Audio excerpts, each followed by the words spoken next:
Hey, it's Jim with Jim Rides for Life, and I want to talk about something today that's been kind of on my mind a little bit, and it's something I work for and have worked for a long time to help prevent, and that is police suicide. Suicide in general, but also specifically police suicide. And I've been watching some stuff in the news lately about officers taking their own lives, whether on duty or off duty, and invariably what you see is there's a press conference and there's administrators there that are behind the podium, and of course they're devastated, and the whole department is devastated by what has happened. But so many times they say, well, we never saw this coming, and this is such a surprise to us, and we didn't know that this person was suffering that much. And I'm here to tell you that is such a cop-out to me, where you have administrators and chiefs and sheriffs say they didn't know this was a problem. And maybe that specific deputy or officer isn't coming to them or saying something aloud to their colleagues, but we know that this is a crisis in law enforcement, and we know, statistically speaking, that anywhere between 18 and 20% of law enforcement officers deal with the acute PTSD. And also there's the knowledge that just because you're a law enforcement officer doesn't mean you're not susceptible to other forms of mental illness like depression and panic disorder and anxiety. And then add on top of that, because they're afraid to come forward and afraid to seek help because they're afraid of what's going to happen to them at work or in the sight of their colleagues, they sometimes turn to alcohol or even drugs sometimes. And of course, if you add that on top of mental illness or mental trauma, it makes it even worse. So I'm telling you, administrators out there, you can't continue to hide behind this idea that we didn't know. I think it was either 2012 or 2014 that IACP, the International Association of Chiefs of Police, said that police suicide and mental health was a priority. Everybody was there. There's a whole booklet on it. And to say that you don't know this is a problem, and you're not putting things in place right now today at your agency, is a failure of leadership. You need to be putting things in place right now that tells your officers and your staff that they can seek help without fear of retribution, that there are resources available, that there's people within your organization that can help or provide them with those resources, and have good resources set up too. People that are psychologists, people that are licensed clinicians that have a link to and an understanding about what it's like to be a first responder.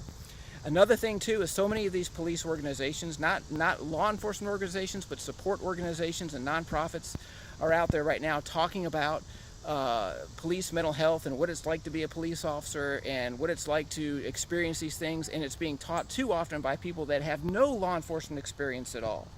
They have secondhand knowledge, and they don't actually have the experience of learning what the fear is. And those of you who are first responders and that have been in law enforcement, and military people understand this as well. There's that moment when you have that dump of adrenaline, what feels like you're being struck by lightning, and you feel like you're in a dream, that something so horrible is happening, and you're in it, and you have to deal with it, and that never leaves you. And unless the people that are teaching these classes, and I give value to their knowledge and to their expertise and to their research, give total value to that, but you cannot have a program without people that are first responders and people that have experienced it themselves, because it's about credibility.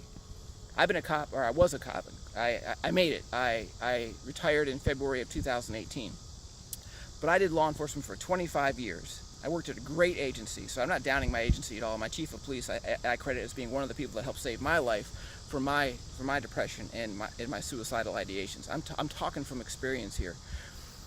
But you've got to have credibility in the people that are conveying these concepts. They're not clinicians. They're not going to treat the ailment. But when I say you can feel better, and I know what it's like to experience certain things, and I got better, and you can feel better if you do some of these things that I did, or take advantage of some of these programs, then someone might say, hey, if he did it, then I can do it. He's okay. I can be okay. I can feel better. See, so these organizations that are out there advocating for law enforcement but don't have law enforcement involved, or don't have first responders involved, or even claiming more experience than they actually have, that's an incomplete program. And you need to have people within your program that are the first responders for your mental health program. You get it? The first responders for your mental health program. Who shows up at a car crash? First, paramedics.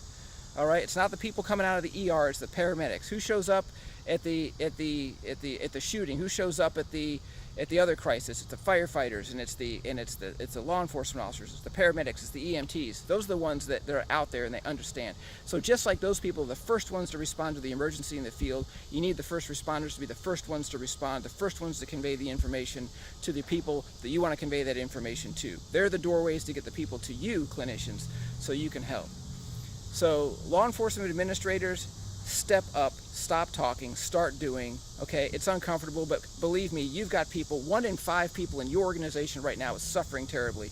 And if you're not doing anything about it right now, you're part of the problem. So go out there and start getting those programs together, and they're out there. You know, this is going to be on Facebook, and you can contact me, and I can certainly give you some resources.